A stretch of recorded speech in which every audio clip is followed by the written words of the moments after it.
तो में काशी का अलौकिक महात्म्य माना गया है। इसकी महानता बिल्कुल ही अलग है। काशी तीनों लोकों में न्यारी नगरी है जो भगवान शिव के त्रिशूल पर विराजती है। इसे आनंद वन, आनंद कानन, अविमुक्त क्षेत्र तथा काशी आदि नामों से स्मरण किया जाता है। काशी साक्षात सर्व तीर्थमयी, सर्व संतापहरणी तथा मुक्तिदायिनी नगरी है। निराकार महेश्वर ही यहाँ भोलेनाथ श्री विश्वनाथ के रूप में साक्षात अवस्थित है। इस काशी काशी क्षेत्र में स्थित है श्री दशाश्वमेध, श्री लोलार्क, श्री बिंदु माधव, श्री केशव और श्री मणिकर्णिका। ये 5 प्रमुख तीर्थ हैं जिनके कारण इसे अविमुक्त क्षेत्र कहा जाता है। काशी के उत्तर में ओंकार खंड, दक्षिण में केदार खंड और मध्य में विश्वेश्वर खंड में ही बाबा विश्वनाथ प्रसिद्ध है। माना गया है कि यहाँ पे मृत्यु होते ही मुक्ति मिल जाती है, सदो मुक्ति मिलती है। पंचकोशी काशी का अविमुक्त क्षेत्र साक्षात ज्योतिर्लिंग स्वरूप और स्वयं भगवान विश्वनाथ है। ब्रह्मा जी ने भगवान की आज्ञा से ब्रह्मांड की रचना की। तब दयालु शिव जी ने विचार किया कि कर्म बंधन में बंधे हुए प्राणी मुझे किस प्रकार प्राप्त करेंगे। इसलिए शिव जी ने काशी को ब्रह्मांड से पृथक रखा और भगवान विश्वनाथ ने समस्त लोगों के कल्याण के लिए काशीपुरी में निवास किया। ज्योतिर्लिंग विश्वनाथ स्वरूप होने के कारण प्रलय काल में भी काशी नष्ट नहीं होती है। भगवान शिव इसे अपने त्रिशूल के अग्रभाग पर धारण किए रहते हैं। काशी अर्थात आनंद वन में ही शिव का साम्राज्य है। काशी के अधीश्वर भगवान विश्वनाथ ने काशीपुरी में 1 सहस्त्र मन्वंतर तक जप पूजन कर श्री राम मंत्र का अनुष्ठान किया है। इससे प्रसन्न होकर भगवान श्री राम ने प्रकट होकर उनसे वर मांगने को कहा। तो भगवान शिव ने कहा कि परमेश्वर, इस मणिकर्णिका तीर्थ में, मेरे काशी क्षेत्र में तथा गंगा जी में या गंगा तट पर कोई भी प्राणी अपना प्राण त्याग कर सदमुक्ति प्राप्त कर सकता है। तो उसे अगर प्राण त्यागता है तो उसे आप तत्काल मुक्ति प्रदान करें। भगवान श्री राम ने कहा, आप यहाँ जिस किसी भी मरणासन प्राणी के दाएं कान में मेरे मंत्र का उपदेश करेंगे वह निश्चय ही मुक्त हो जाएगा। तभी से भगवान शिव अपने प्राण धन भगवान श्री राम का निरंतर नाम स्मरण करते रहते हैं और काशी में मरने वालों के कान में श्री राम नाम का उपदेश करके उन्हें मुक्त कर देते हैं।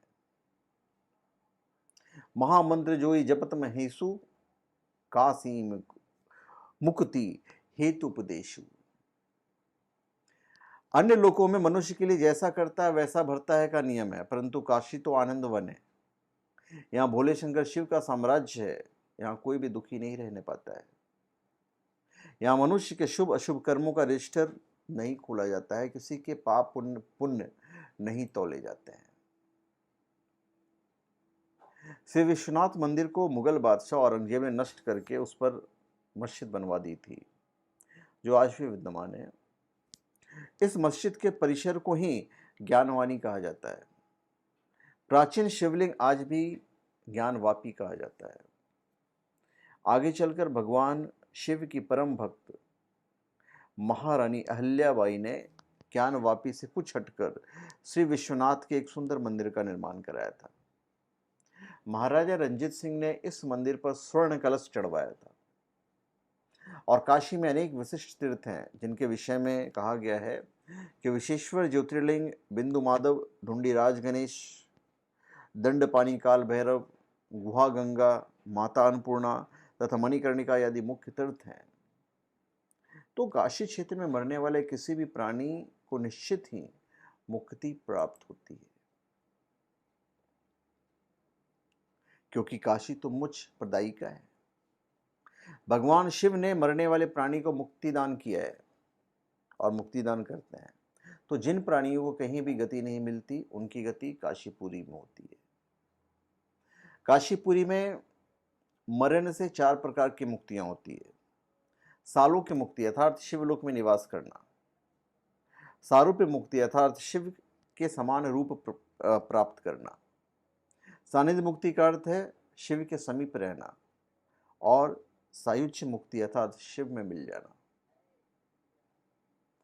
पद्म पुराण में भगवान शिव श्री राम से कहते हैं कि मरण काल में जिस मनुष्य का शरीर मणिकर्णिका घाट पर गंगा जी के जल में पड़ा रहता है, उसको मैं आपका तारक मंत्र राम नाम देता हूं, जिससे वो ब्रह्म में लीन हो जाता है। ब्रह्म में लीन होना ही अमृत पद प्राप्त कर लेना है। जो गति अगम महामुनि दुर्लभ, कहत संत श्रुति सकल पुराण, सो गति मरण काल अपने पुर, दित सदा शिव सबहि सम्मान। तो ये है हमारी काशी नगरी। मन ब्रह्मा का ना तो कोई नाम है ना रूप है, इसलिए मन वाणी आदि इंद्रियों का विषय नहीं बनता। वह तो सत्य है, ज्ञानमय है, अनंत है, आनंद स्वरूप है और परम प्रकाशवान है। वह निर्विकार, निराकार, निर्गुण, निर्विकल्प तथा सर्वव्यापी, माया से परे तथा उपद्रव से रहित परमात्मा कल्प के अंत में अकेला ही था। तो ये काशी की नगरी है। मां अन्नपूर्णा के साथ भगवान शिव अपने त्रिशूल पर काशी को धारण करते हैं और कल्प के प्रारंभ में अर्थात सृष्टि की रचना में प्रारंभ में उस त्रिशूल से पुनः भूतल पर उतार देते हैं। आनंदवन क्यों कहते हैं? काशी की अधिश्वरी देवी है अन्नपूर्णा।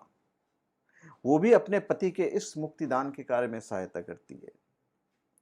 जीव का मृत्यु काल निकट आने पर जब भगवान शंकर उसे मरणासन प्राणी को अपनी गोद में रखकर उसे तारक मंत्र का उपदेश करने लगते हैं, उस समय अत्यंत करुणामयी देवी अन्नपूर्णा उस मरणासन प्राणी की व्याकुलता को देखकर अत्यंत द्रवित हो जाती हैं और कस्तूरी की गंध वाले अपने आंचल से उस प्राणी को हवा करने लगती है और उसका समस्त व्याकुलता दूर कर देती है। देवी के इस विनम्र समर्पण भाव को देखकर भगवान विश्वनाथ गदगद हो जाते हैं और वे अपने समस्त ऐश्वर्य उनको सौंप देते हैं। इसीलिए वो आनंदवन है। देवी अन्नपूर्णा का मरणासन प्राणी के प्रति वात्सल्य ही काशी को महाशमशान से आनंद वन बना देता है। इसलिए लोग कहते हैं कि काशी ही कम न छाड़िए विश्वनाथ दरबार। तो इस विकराल कलिकाल में आत्मकल्याण चाहने वाले मनुष्य के लिए 4 बातें ही सार हैं: भगवान शिव का पूजन, काशी का निवास, गंगाजल का सेवन और सत्संग। तो आप समझ ही गए होंगे इसे आनंदवन क्यों कहते हैं, क्यों इनका नाम आनंदवन है काशी का। तो मेरे ख्याल से मैंने आपको क्लियर कर दिया है कि आनंदवन क्यों कहा जाता है काशी को। तो धन्यवाद। आप सबका हमारे चैनल पे स्वागत है। आप हमारे चैनल पे सब्सक्राइब करें और अपने कमेंट दीजिए। धन्यवाद।